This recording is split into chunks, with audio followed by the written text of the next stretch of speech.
BBL 851, turn right, heading 180. Order 14 Papa, turn right 245, report localizer established 27. What is the A400M? An aircraft not covered on the channel, but one that certainly serves an interesting purpose and one that is boosted by some unique yet mammoth looks. Today, I'll introduce to you the A400M and get into the details of what the aircraft actually is. As Airbus describes the type itself, the A400M Atlas, as it's known, is nowadays the most advanced and proven aircraft that is available to customers nowadays. With close to 100 in operation and a total of 174 orders placed, the aircraft is used to fulfill the needs of the armed forces. The aircraft is used specifically to tackle absolutely anything that is really thrown at it. That's the point of it. It can carry strategic loads, drop these in tactical locations, it can carry armed forces, land on airstrips that are not exactly the best of quality, and also act as a tanker. The question in a sense of the aircraft is, what can it not do? Let's focus though on the three main missions at this point: the tactical airlift missions, strategic airlift missions, and being an air-to-air refueling tanker. Beginning with the last one, which is the air fuel tanker, the type does have the capability of flying close naturally to other aircraft and performing refueling missions for types that say have the ability to be refueled mid-air, from the likes of the Airbus A330M RTT, which is a multi-role tanker transporter, and so forth. On top of this, the aircraft can operate strategic missions with heavy equipment, whether that be military transport vehicles like that of tanks, helicopters, or relief equipment. The A400M comes also in handy for that. You may have seen the type though at various different air shows worldwide, and typically they'll demonstrate this very feature to you at said air show, while also showing how it maneuvers while flying, as these jets are built to be incredibly agile. Given the fact they are usually working on high risk and important missions, there's times where they'll need to depart quickly out of, say, an airfield or airport and be agile in doing so when they depart. The aircraft itself is able to have 116 paratroopers at maximum capacity on board the type. What's more interesting and even somewhat exciting is that the aircraft can actually accommodate two streams of drops, meaning the paratroopers can form in two lines and drop at the same time, with the ramp towards the rear of the aircraft being open. They can also exit out the two exit doors on the sides. However, the two streams really happens from the back, and is what you kind of see in movies.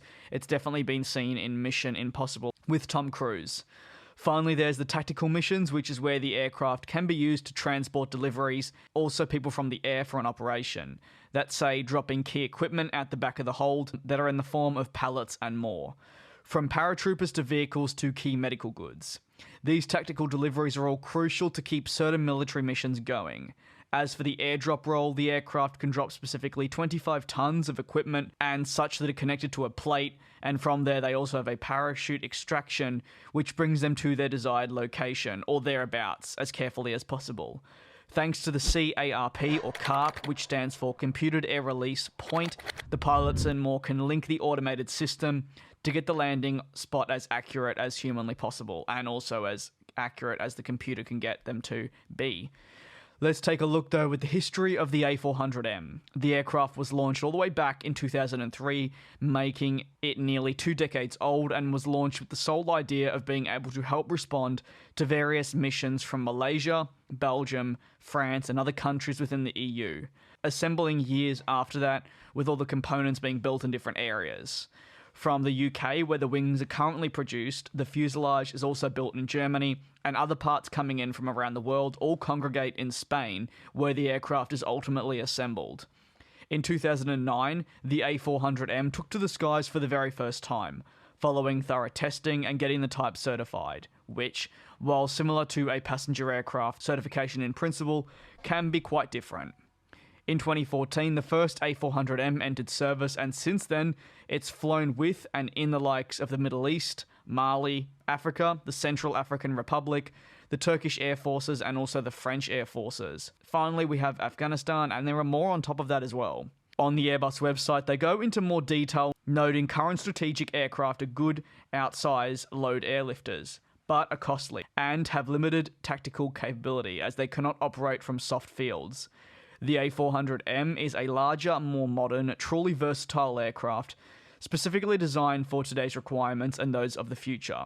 Thanks to its good tactical performance and the ability to carry overweight loads over long distances, The A400M fills the current logistic and tactical capability gap. Inside the aircraft itself, there's a massive cargo hold stretching from the front to the rear of the aircraft, which means the A400M has a maximum payload of some 37 tons. This means you could have the NH-90 or even the CH-47 loaded on board the said aircraft.